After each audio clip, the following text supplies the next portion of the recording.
In Venezuela's capital city of Caracas, a hungry mob recently broke into a zoo to eat a horse. One cause of the food crisis is government currency controls that make it very expensive to buy goods from other countries. But Venezuelans are bypassing these restrictions, using the internet-based currency Bitcoin. And there are similar phenomena in neighboring countries. Bitcoin is catching on especially fast in Latin America, because it gives individuals a way around protectionism and other destructive government policies. Here are 3 ways that Bitcoin is promoting economic freedom in Latin America.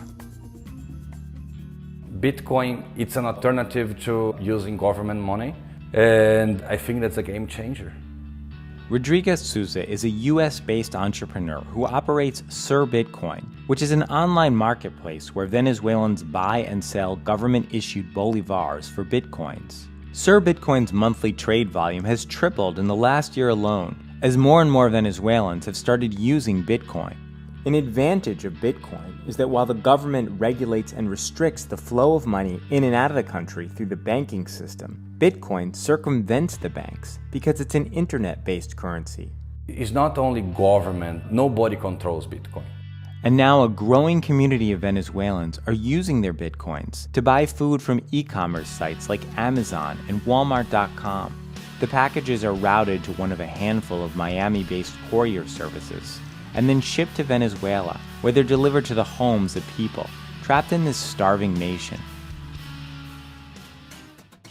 When the iPhone 6 went on sale in Brazil 2 years ago, the price was so absurdly high that it became fodder for one of the country's most popular late-night talk shows. E a primeira coisa que você pode fazer com o dinheiro do iPhone 6 no Brasil é pegar seu iPhone 5, ligar para uma mina, levar a mina para Miami, comer a mina em Miami e trazer 2 iPhone 6.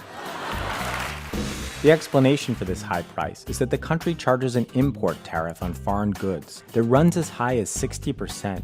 The idea of the Brazil government is like, okay, so we're gonna put a high tax on Apple, so Apple can come to Brazil, so we can generate jobs in Brazil. Pretty much it kills Brazil. But the money is collected through the traditional financial system.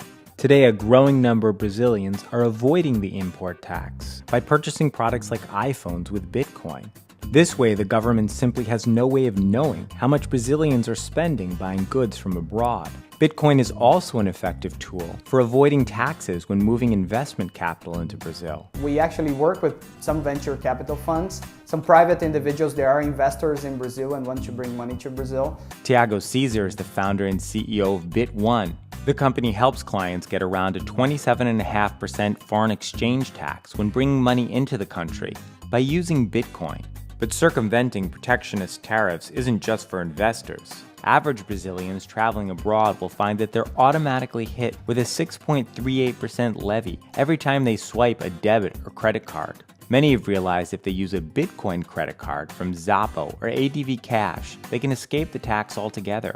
It's not illegal because there are no regulations covering that subject in Brazil now. There is a gap. And when there is a gap, not saying that it is illegal, then it's not illegal, right?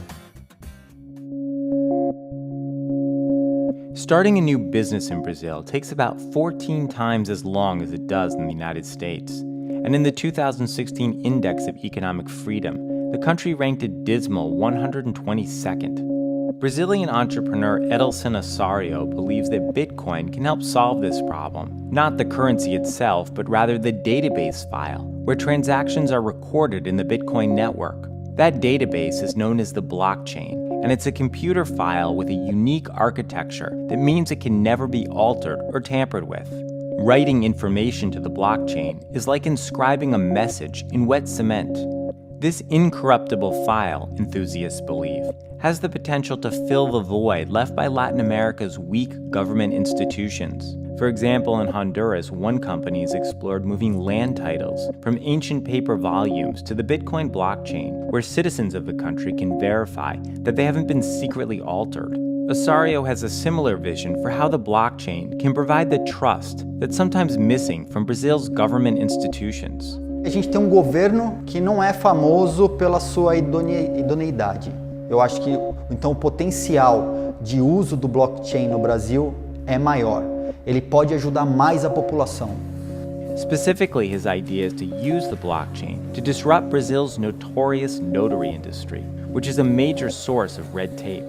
The government requires that Brazilians go through a notary office to verify the authenticity of documents like birth certificates, contracts, and car titles with every business transaction.